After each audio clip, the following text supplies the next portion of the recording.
everybody, and welcome to the Comic Coach podcast with me, Em Stroud. And it is splendid to be here, and I hope you've had a lovely week.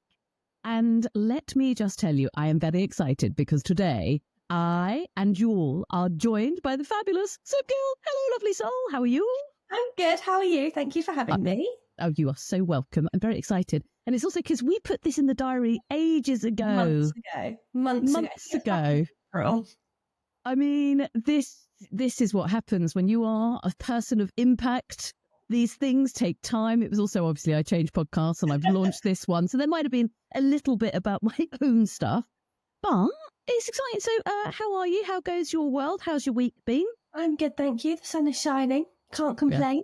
Yeah. I can't complain. It's Friday and I'm here having a chat with you. What more can I ask for? I mean, it's lovely. It's lovely. Now, so all of my regular listeners, and of course you now know as well, that on the pod, I like to ask all of my guests 6 questions all around impact. Are you ready? I will be as ready as I'll ever be. Hit me. I love that. She's like that. Yes, I am here. I'm ready. I can do I don't know this. what's going to come out of my mouth, but let's go. But this is the whole thing, right? Because impact and how we kind of show it changes daily because we change daily. It's almost like I thought about this podcast before I started.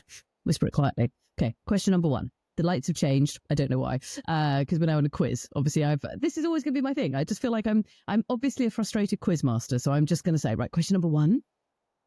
Who has had the greatest impact on you? I think this question or the answer to this question changes every single day. And I think when I was talking about this with some of my colleagues at work, it changed. When I spoke about it with my sister, it changed. Right now, I would say it's my friends. And the reason behind that, and I really kind of thought about this, is my friends are all at such different stages of their lives. And some of us are, getting married. Some of us are having babies. Some of us are being absolute boss women in their careers. Others are still going out and having a great time. And I think where we are such a diverse group of people, I take a little bit from them every time. So when I see my friends being like, oh, I got this promotion at work, I'm like, go on, gal. And it influences me in a way that I'm like, oh, I can do it. And we bring each other up. Equally, I've got friends who I'm like, I've had a shit week and I need to go out and let off some steam. And I call on them to be like, let's go out, let's go do something. So right now, I think the answer would be my friends. If I look back on my childhood, I'd have to say my mum, because when you're growing up, I think she was just there as a great role model. She was always around. She managed to juggle moving house to work to bringing up me and my sister. I just remember looking at her and being like, how do you do it? And then obviously when you become an adult, you're like, oh, this is hard. Go on, mum. You did a great job. At a time when I was at university, I would have said my little sister. And she was really my driving force. And it's weird because when you say impact, you often think of people who are older or can guide you, or, you see them take a path and you're like, I want to go down the same path. So for example, my cousin had a grey Polo. I wanted a grey Polo as my first car because she had a grey Polo as her first car. But my little sister had such an impact on my life she's 7 years younger than me. And everything I wanted to do for her, which was very bizarre because my parents were still there. They didn't go anywhere. But as soon as she was born, and I don't know whether this was the age gap, I just wanted to do everything for her. So when I got my grad scheme, when I started my job, I'd say it was for her. So weirdly, it changes every day. I would say my partner has a great impact on my life. When I see him set challenges and goals for us, he's very good at that. Whether it's saving money or booking a trip or anything like that. So I haven't really answered your question. I think it takes an army, and I think it depends on what avenue you're looking for guidance and help with. That person will have an impact on your life. I so agree. And I think it is an unbelievably hard question, which is why I have to start with them. And I'm curious, with your friend group, are they friends from lots of different stages in your life? Yeah, so some of them I've known since I was like 11 years old. I moved to a new town, started secondary school, had no friends, and they're friends from there, they're friends from university, they're friends from work as well, because joining a grad scheme, for example, you're all the same age. So you all start at the same time. You've all left university, and now all of a sudden you have to wear a blazer and a pair of jeans and act like you know what you're doing. And then some are actually friends who I've made up in later life. So like in the last year or so, who I couldn't imagine my life without now. And I think that's really hard, especially when you get older, to make friends when you're older. I personally find it more difficult. So when you find those gems of people, I'm like, wow, like you have given me a whole different perspective I didn't know I needed. And I think as well, as we get older, the challenge about time becomes, you know, how do we make sure that we have enough time to see with our friends? Because I know for me in my 20s, you know, your whole life kind of really does revolve around your mates. And then I remember there was one year, and I think you and I have spoken about this before. I remember there was one year and I think I had 10 weddings to go to because everybody got married in the same year. Next year. Yeah. You know, and it's this thing, right? And we go through these different stages. And actually one of the things, you know, and I've been reading about this, that lots of us as we get older don't put in the energy into our friendships. And then that can then have a direct result on how lonely people feel or how isolated. And so it's brilliant to hear that because of your eclectic group of friends, that actually, of course, they do impact you in different ways at different times because you're in a different place. And I think there's something so important about consistently, consciously choosing to hang out with the people that raise us up, that challenge us, that call you out and go, stop being a dickhead or whatever it might be, right? And, you know, and that does require attention. You know, I'm very lucky. I've got an amazing group of friends from uni, and there's 8 of us. And we are all good at going, right, okay, we see each other and then we put in the next date so that we're going to see each other. And we can't all make it all the time. But if we didn't do that, I would feel really bereft. You know, we've all got kids and we're at different, and obviously I'm older than you, but it's that thing of if you don't do that, suddenly you miss out on seeing all these awesome people, right? 100%. And I'm organising my daily life, but it makes a conscious effort to be like, okay, I'm seeing you on this day. And as you say, I think it's so important. And I think you can tell when your body needs it too. Like I've got one friend who I literally say every time I see her, it's like a therapy session. Not because we talk about our deepest, darkest feelings, but I walk away feeling so relieved and happy and just supported, whether that's we go shopping or we go out for a meal. And as you say, I think it's so important. And also it's very hard it's very easy to lose friendships when you get older. All of my friends have all moved away. We are not, there's not 2 of us in the same city. They're either a plane journey away or a 4-hour drive. And sometimes even we have to check ourselves, you know, why are we not just picking up the phone? Why are we not just texting each other? It's so easy to lose track of your friendships. But I think, as you say, the older you get, the more you value that, and the more you value having people who A, can support you, but 2, even, or B even, sit on the sofa with you and just watch films. Sometimes you need that. Yeah. And they're some of the best people. And, you know, it's that thing of, you know, and you just, especially when you know each other for so long, there's none of that, better make sure my house looks right. It's like, no, we live together as students. It really doesn't matter. It's like, hang on. And, you know, that moment where suddenly people go, it's like keeping up with the Joneses. And I'm like, what the Joneses? I've known you since you were 16. I don't care if you haven't put your clothes away and there's a pile of washing over there. It's called real life, you know? So, yeah. Love it. Question number 2. What keeps you motivated in what you do? I would answer this in a way that's quite weird and would say my future self. I really have to, when I want to stay grounded, I ask myself, like, why am I doing this? Like, what am I doing this for? Is it because I'm enjoying it? Is it because I need to do it to survive? Am I doing it because I need to build a better future for myself? And I think taking time to reflect and look back sometimes really helps with that. Because I remember there was a time, if you'd asked me when I was like 15, 16, what do you want to be doing when you're older? If you'd asked me any younger, I'd say a Tesco checkout lady because I wanted to work on the tills. But I'd say I really wanted to work in London. And everything I did from that moment was to try and work in London. I went and found a company that, you know, is situated in London. At the time, I didn't know if I could move with them. But now sometimes I go up the escalators in Canary Wharf and I think, oh my God, I work here. Like all that stuff I did when I was younger, like, go on, like you did it. So I would say that I think where we're at a position, I'm 28 years old. I've got children in mind in the future. I want, you know, like a bigger house, to have children, to get married. So building the foundations now for that keeps me motivated. And sometimes you have to check yourself because it's so easy to get so wrapped up in the day to day. And you don't often look back.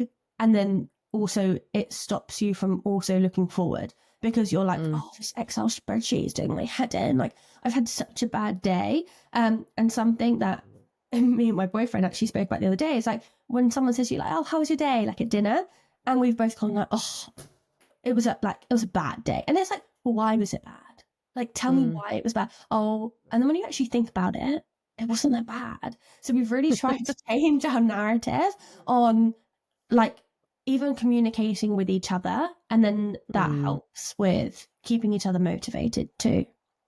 I love that. And this was when I met you, I was like, it's so important that we all hear and learn from young leaders like you, because honestly, the amount of people that I've met in their 50s and 60s who would never go, oh, it's about looking back to think about this is from my future self. And it's that thing of, yeah, it's just kind of looking at oneself, isn't it? And kind of going, okay, how am I doing? And then where do I want to go?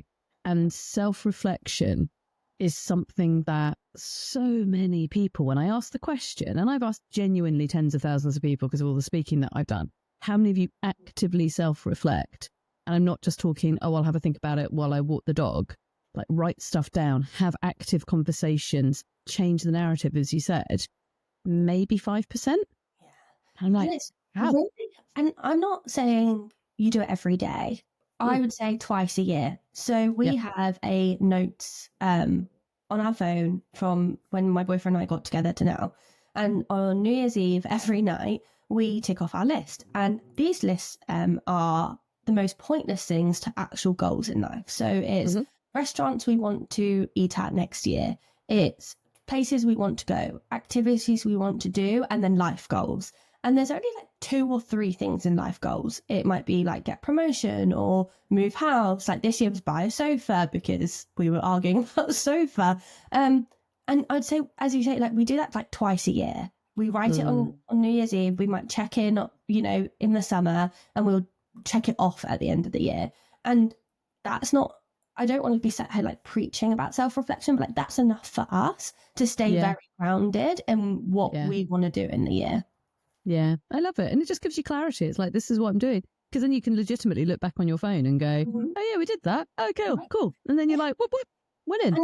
I'm not saying raise £1 million for charity, which of course would be amazing, but it's, oh, we wanted to go to that restaurant. So we did. And that was a goal. And we went, you know, and I'm a very tangible person. Like I think we've had conversations about this in the past where I struggle a lot with like blue sky thinking and things that aren't tangible. So if you said to me, Sim, you're going to run a marathon this time next year, I would laugh. Whereas if you said, Sim, you're going to carry on doing your park run, fine, great, I can do that. And some people might say that's not stretching yourself enough. But for me, it's like, okay, I can do that. And if I do more, I'm like, cool, that's great. My boyfriend's the complete opposite. He's like, I'm going to go run a half marathon with no training and it's going to be great. And I'm like, hun, please. He's like, off you go. Right? He's like, you need to stretch yourself. And I'm like, but people become so fixated on that. And you see people like at work who are amazing, amazing people, but they're so driven. But I think people can be driven in different ways. And I think you just need to find what that means to you. Yeah. And also, I think it's also important to say there are some people who aren't driven, who aren't like, I must be career focused. I must be this. There are some people, and I know I've definitely told this story, but probably not on this pod. You know, I remember when I was 18 and I was a student and I went and worked at a factory, right? So I was working in a factory, proper student job. And I mean, it wouldn't exist now. So we were making tax disc holders. So for the cars, right? It's the little plastic things, right? And I remember being there and I had to do this sort of job where I had to kind of move it and just move.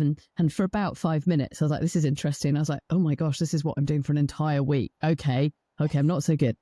And then there were these two women. And obviously at this point, I was starting DJing.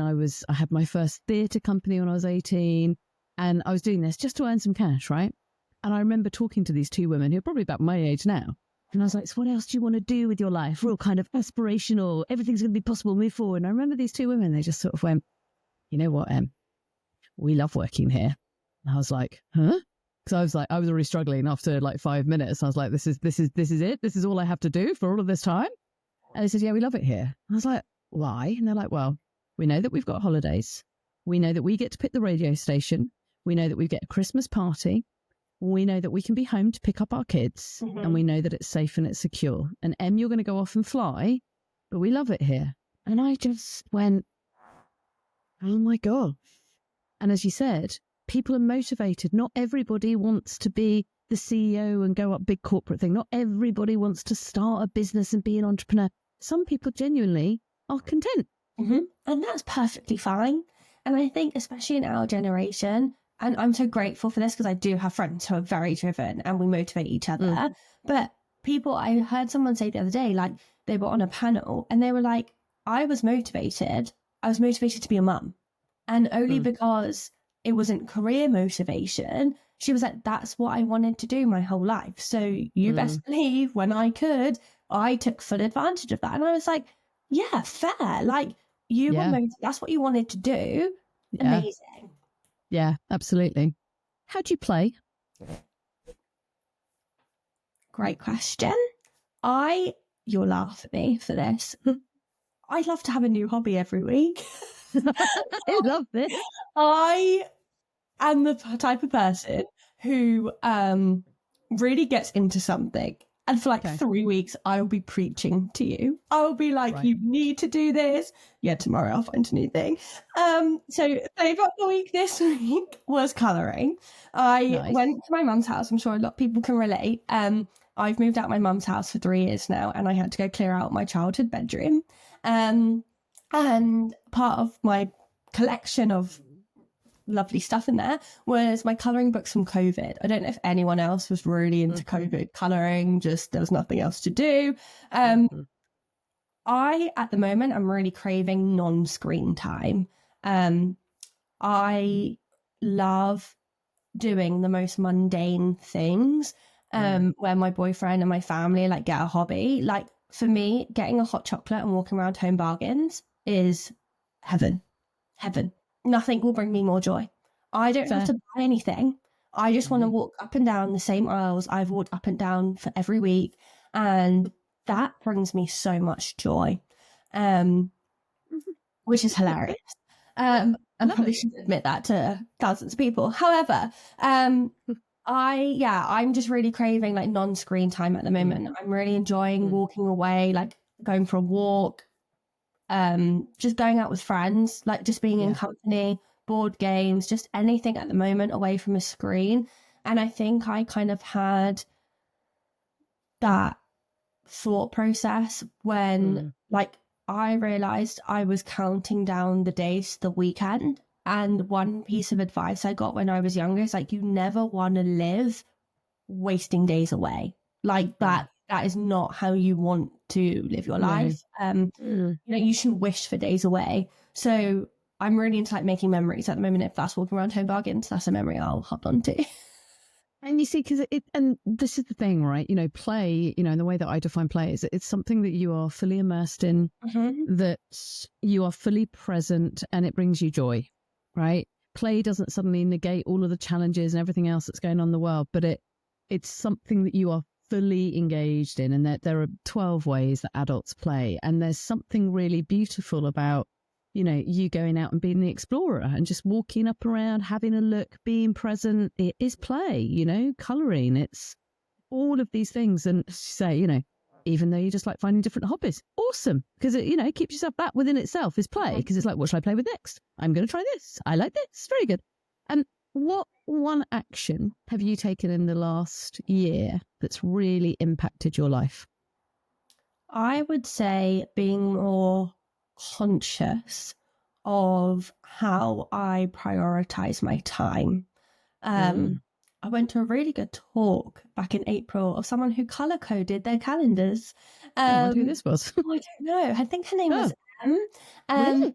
Oh, Yeah, gosh. she was great. You should meet her. Okay, good, yeah. And although I don't color code exactly and look, I do look at my week and think to myself, okay, I know if I go out more than twice a week on a work night, I'm really tired. And I love being sociable. Like, we love our friends so much. We love going out for dinners, going out for drinks. But I really had to, like, if I've got a really busy week at work, I need to say no. I'm going out once a week. And someone said that to me around that conference time as well. And I was like, oh, yes, that's so true. Also, just being a little bit more selfish. And that's not in my nature. I'm naturally a people pleaser. I don't like to say no to plans. I don't like to let anyone down. If someone needs help with something, I'm often like, yeah, absolutely, to the detriment of myself. And it wasn't, I was talking to someone and they were like, just stop saying yes. Like, stop saying yes to everything. And I was like, I don't know how to do that. So this year has been my year of not saying yes. And I'm not talking work-wise. Like, work-wise, you're always going to need to say yes to other things. Like, there's always going to be tasks to do. I'm talking out of work. Like, let's say on a Friday night, like tonight, I don't want to do anything. And my guilty conscience, being a 28-year-old person, is like, no, Sim, you should be going out and you should be going to meet your friends. And you should, and no one's saying that to me. This is me. Actually, I just want to sit on the sofa. Honestly, like, we've had such busy weekends. I just want to sit on the sofa, and scheduling time to do that, or like, I want to go clean my car, is really difficult. And it's you almost feel guilty because you're wasting your Friday night. But yeah, that's something I've really tried to do this year. That's really made an impact on me. It's like, be a bit more selfish. Give yourself a high five and be like, woo, go me. Because it's that thing, and fair play, learning that saying no is okay. And also that whole thing of going, if I'm not looking after me, how can I possibly do my job, have fun with my friends, hang out with my family, because I'm absolutely burnt out. And that's why, you know, across so many workplaces, so many people are so sick. And it's because, like, I must say yes. And it's like, no, you're allowed to say no. And don't get me wrong, work-wise, we've got a lot of work to do there. Like, I say yes to everything. But yeah, I think someone taught me as well, like, it's about your cup. You know, when your cup is full, you have more of yourself to give to others because you're satisfied. You're like, yeah, I can do this. That's no bother to me. I'm good. When your cup is empty and it's low and other people, and you're giving yourself out to other people, it's going to take more of a toll on you than if your cup was full. So if you have to miss out on one Friday night, like, fine. Like, I might change my mind when it comes to 5 o'clock and be like, actually, let's go. I'm in the mood. Yeah. But right now, I think it's really hard. And there's a lot of pressure on yourself when you're 20 something years old, because you're like, oh, like, in a few years' time, if you're fortunate enough to have children, you may not be able to do this. And it's like, well, life doesn't stop there. And also, there's a weird thing about turning 30. We're all really scared of it. And I don't understand. You'll be fine. You'll be fine. Just so you know, every decade, you know, and we all learn from the people that are already there, right? Apparently, because my missus is 10 years older than me, so she's in her 50s, right? And she's like, your 50s, you really don't give a fuck. And it's like, so each year, you know, in each decade, you find yourself stepping more into the permission piece. You've surrounded yourself by all of the right people. And you're right, there is that thing. I remember when I turned 30, it was like, 30, that means all of these weird societal pressures suddenly are like, oh, you've hit that. Have you bought the house? Have you got the car? Have you got the dog? Have you got the children? Have you got the partner? You know, all of that. Have you been promoted as much? And it's like, whoa, chill. It's all right. And especially somebody, you know, it's that thing of just going, you know, wherever you are is exactly where you're meant to be, you know, and trust that. I love it. You've sort of answered this, but you also haven't. How do you take care of yourself? I like my evenings. I'm I'm an early riser.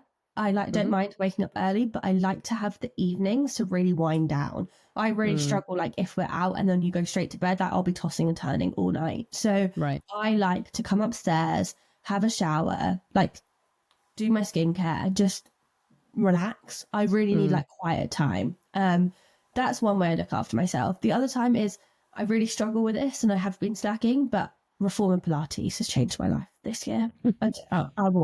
I should be on commission for the amount I talk about it. I am not a fit person. Like, I don't enjoy exercise. However, there's something about it. For the whole hour, you're not thinking about anything else. And I guess this can be applied to like any exercise. I don't enjoy it at the time, but there's just like a feeling you get afterwards, and I can really feel it if I haven't done that, because if I don't schedule, like, that's at a time and it's for an hour and there's a cost associated to it. Whereas I can't not go. Whereas if I don't have that planned on my set days a week, I will work later, or I will do housework, or I will find myself being busy with something else. So having that blocked, and as I say, I've been slacking for the last 3 weeks. But it does change. It does change your whole perspective. I think also just taking care of myself is like, sometimes I do say like to my boyfriend, like, can we just stay in tonight, or can me and you go out and do something? Because I actually really enjoy his company. Don't let him you know like that. your partner. What is this? Like I don't, but like sometimes I just need that, or I need time with my sister. Like, she lives 120 miles away from me, and sometimes I just need to be like, hey, do you want a sister day? Like, I could really do with that, and just being in tune with that, I think, really helps. I love it. Yeah, and it's just that, as you say, it's paying attention to what is it that you really need. And and it's funny, isn't it? Because we're all works in progress, because we all know whatever exercise it is, whatever thing that we found that makes us feel better, quite often, for whatever reason, we then forget that and then we stop doing it, or life gets in the way. And then it's like, whoa, just keep going. And it's, and sometimes I should post about this for social media. And it's that thing of like, sometimes taking care of ourselves is really boring. It's like clean your teeth, really boring. It's like, you have to do some things, get a certain amount of sleep. Really, after a while, it's like, yeah, you should breathe a bit, maybe do some meditation, maybe. It's like, none of it is that, but you feel better after you do it. So sometimes it's like, just, yeah, no, it's really hard. And I think when you hear about other people and they're like, oh, I go to bed at 8 o'clock and I read a chapter of my book and then I meditate and then I do a 10 routine skincare, and you're like, brush my teeth, wash my face, and I get into bed. Like, it's, it's a lot of pressure. I know. But I think you just need to find what works for you. Exactly, right? And again, it's just this thing, right? It's doing the things that work for you, but you have to try different things to know what works for you. And I think whenever, it's so easy, especially in that sort of compare world of social media. It's like anybody that's sitting just going, yeah, I've got a 6-hour routine of self-care every day. And I'm like, brilliant. So you were obviously a multimillionaire before, when you or if you look at actors and celebrities, and it's like, I've done bits and bobs of telly and radio and stuff. Obviously, I'm going to look awesome because I have had an hour and a half in makeup. And it's that thing. And if you're an actor and, you've done that very, very successful thing, it's like, oh, they look amazing. Of course they do, because they've had 3 months to only work out. If you and me went, right, you've got 3 months, we're going to work with an amazing PT and we're going to basically be working out for 5 hours a day, you and I would look even more fabulous than we already do. Fair? Fair. Completely fair. And my mum laughs at me as well, because I don't watch a lot of TV, but I watch a lot of YouTube. My mum, ever since I was like 14, when the whole like YouTube thing really came across, mum's like, why are you watching other people's lives? And I was like, because it's actually quite fun. Like, because they're going to do things that I do. Like, they're going food shopping, they're going to a garden centre, they're going like, and it's like, I love watching that stuff, because it's, yes, they are celebrities to an extent, but it's, as I said before, it's more tangible. It's like they're doing normal, humane things. So yeah, I'm a big fan. I mean, and no doubt the ones that are going to Home Shopping, Home Depot, you're like, I know that corridor. That's my favourite aisle too. I love it. No comment. And then finally, what have you been thinking about in the last couple of days? What's really been in your head? What have you been really pondering? I have been pondering. I've got a big trip coming up, which I'm really excited about. Like, we've got 4 weeks off. And I have been trying to use that time and thinking about how I can use that time as a pause. So when I come back, I can actually implement some of the things that I've preached about today. I think, as I said, it's really hard, especially like I'm in events and this is our busiest season. It's really hard. You feel like you're running a marathon through my own personal like reasons and faults. Like I can switch off work earlier. I don't. I keep working. That for me is something I really want to change in the new year. I want to be the best version of myself when it comes to work. That's what I've been thinking about, is how can I use this break as a reset and a pause and come back in December with a clearer mindset of boundaries and how I can approach things, how I can lead better. And through that is kind of practicing what I preach, which I don't do. So yeah, that's really been on my mind this week.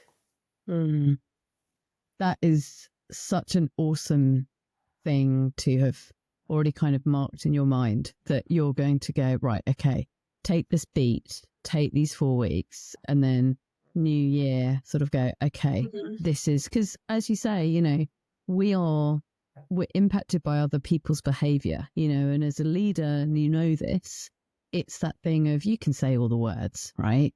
But if they don't witness your behavior of, there goes Sim, she's going home, or there's Sim, she's off to her reformer Pilates in her lunch hour because she can.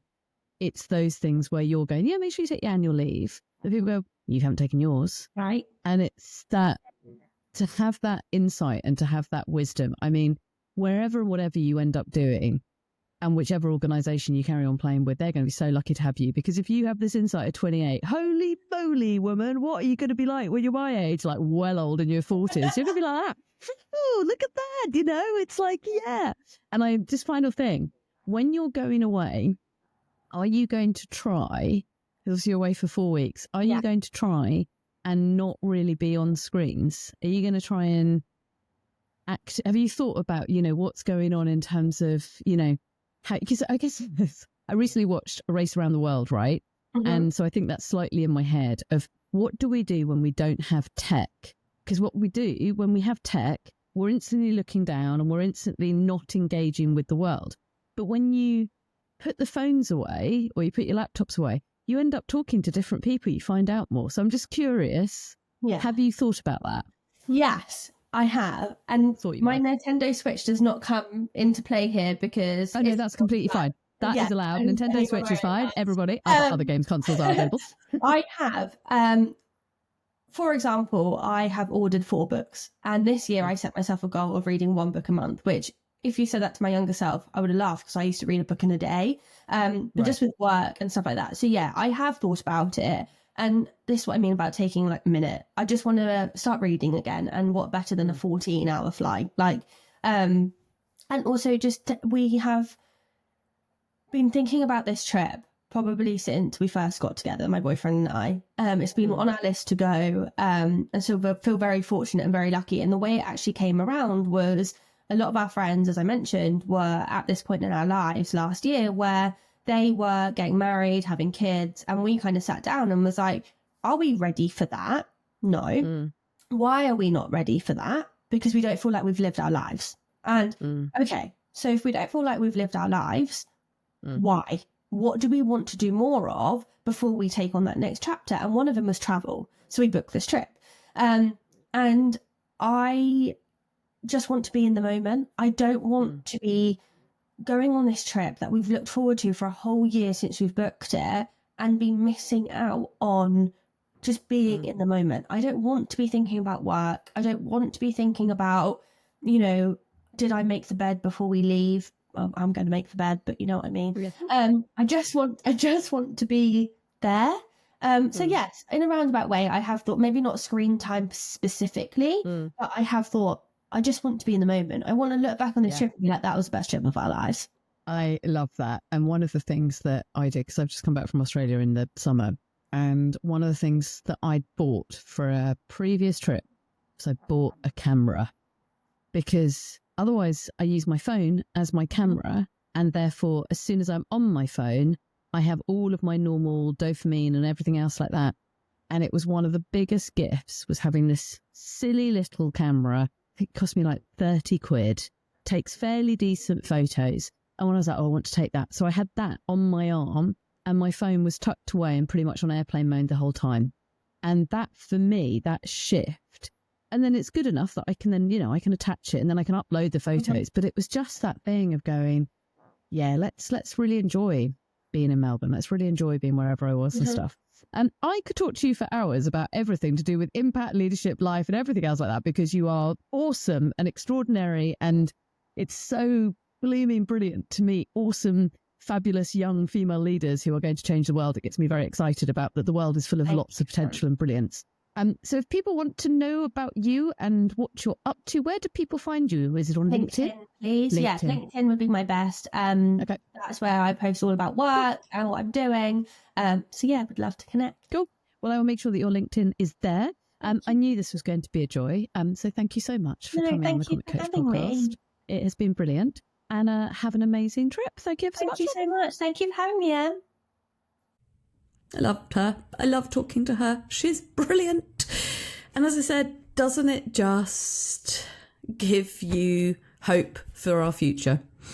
There you have a 28-year-old woman who is in a leadership position, who is doing awesome things, thinking about self-reflection, thinking about goals, thinking about how can she lead effectively, and so much more, And I think it's so easy, isn't it, for all of us to get so downbeat about, the world is in such a bad place and the next generations and other such things. And actually, when you actually meet awesome people, and we met at a conference.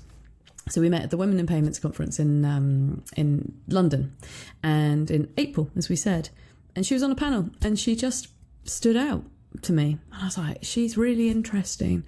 And I think it's so important that we all, in that beautiful, diverse world that we have, I think it's so important to listen, learn, and be educated by people from different ages. It's how do you hang out with somebody that's in their 60s? When do you hang out with people that are in their 20s? How do you meet people that are teenagers? Because otherwise we can get quite silo, can't we? Because we can all be like, this is my age group, this is where I'm at in my life. And then we only hear stuff through media. And actually it's really important, I think, to go to places and sometimes be the oldest or sometimes be the youngest. Obviously, I'm struggling to find any places where I'm the youngest. I'm thinking now of joining I nearly said a political thing there and I just held myself back. I may have been thinking about the Tory party, but I'm not going to go and join the Tory party because that's a whole other thing. Things I didn't think I was going to say today. But it's so important to go and hang out and to go and be in different places. It's so important to be inspired, be engaged, be challenged to think about things from a different perspective. And that's what she did to me. I just think when you've got awesome, young, fabulous women leaders like that, you know that the world is going to be in all right place. So there you go, another episode of the Comic Coach podcast with me, Em Stroud. Do have a splendid, splendid week. Keep going, creating impact. And talking of impact, if you are looking to create more impact for yourself or indeed your teams at a senior level, then do check out The Leadership Impact School, which is my new very exciting school where I am offering 12 days throughout the year, all about how you can be more impactful. It's awesome. It went live this week. I'm very proud of it. So do go and check it out. And I'd love to meet some of you in person in London. And there's also an online one as well. So if you just go on that website, you will find it. And if you can't remember what that was, just go on emstroud.com and there's a link on there. Fabulous. Have a really good week, lovely people. And I will catch up with you next week. Take care.